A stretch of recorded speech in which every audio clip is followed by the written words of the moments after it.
Hello guys, welcome ঘরোয়া homemade recipe চ্যানেলটিতে। তো চলো, আমি মুখী কচু বা কচুর বই যে নামে বলো না কেন, ছোট ছোট কচুগুলো হয় না, ওগুলোর একটি রেসিপি তোমাদের সামনে করে দেখাচ্ছি।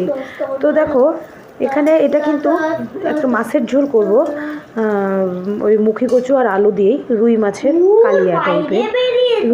কালিয়া টাইপের করব।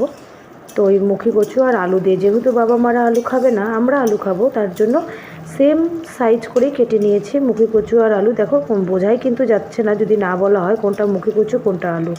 তো ক্যাপশনে যদিও বা দিয়েছি মুখী কচুর রান্না, আমি দেখাচ্ছি দুটো রান্না। তো এইভাবে করে খাবে, মাছের ঝোল ঠোল ভালো লাগে খেতে, মুখী কচু দিয়ে মাছের ঝোল খেতে খুব ভালো লাগে। তো দেখো, কালিয়া রান্না করতে যা লাগে আর কি, টক দই, বাদাম, পেঁয়াজ, আদা, জিরে, লঙ্কা, যে যেমনভাবে করো তেমনভাবেই করবে। মশলাটা করে নিয়ে আমি এইভাবেই করেছি, করে নিয়ে মশলাটা ঢেলে দিয়েছি, ঢেলে কচুগুলোকে সেদ্ধ করতে দিয়েছি। এরপরে দেখো, কষানো হয়ে গেলে আমি ঝোল দিয়ে মাছগুলোকে ছেড়ে দিয়েছি। মাছের কিন্তু রিং পিস মাছ, ঠিক আছে, গোল গোল টাইপস মাছ। তো দেখো, আমি এর মধ্যে গরম মশলা দিয়ে নামিয়ে দেবো। আর একটা মাছ ভাজা রেখেছি আমার বড় ছেলের জন্য, কারণ ও ঝোলের মাছ খুব একটা পছন্দ করে না, সেই কারণে। আরে দেখো, লঙ্কা গোটা চিড়ে দিয়েছি, আর একটু সামান্য ঘি ছড়িয়ে দেবো সেন্টের জন্য, খেতে ভালো লাগবে। খেতেও খুব অসাধারণ হয় এরকম মুখী কচু দিয়ে আলু দিয়ে একটু গা মাখা ঝোল রান্না করলে। তোমাদের মানে একটা ঝোল দিয়েই খাওয়া হয়ে যাবে। তো চলো, এই রান্নাটি কেমন লাগলো জানিও।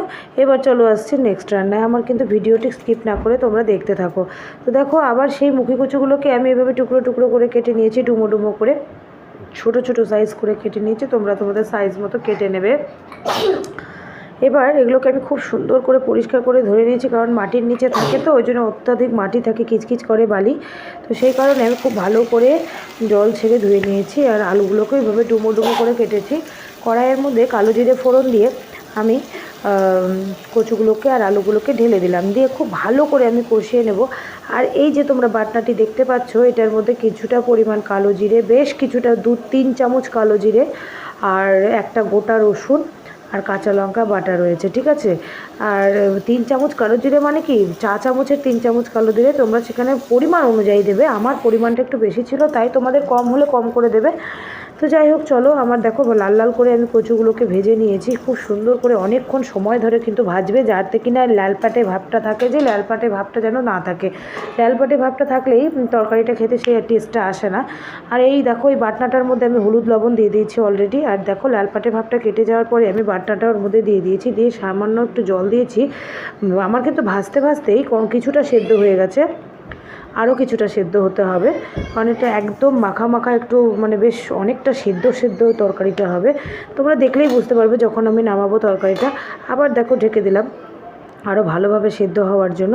ঢাকনাটি তুলে নিলাম। দেখো, আমার ওই যে জলটা দিয়ে আমি সেদ্ধ হতে দিয়েছিলাম সেটা অনেকটা শুকিয়ে গেছে। আর দেখো কি সুন্দর সেদ্ধ হয়ে গেছে, একদম সেদ্ধ হয়ে যাবে, একদমই সেদ্ধ হয়ে যাবে, যেটা কি মানে একদম পুরো সেদ্ধ হওয়া সেটা হয়ে যাবে। এরকম দেখাই যাবে না, এরকম ডাঁটো ডাঁটো কচু আলু দেখতেই পারবে না তোমরা।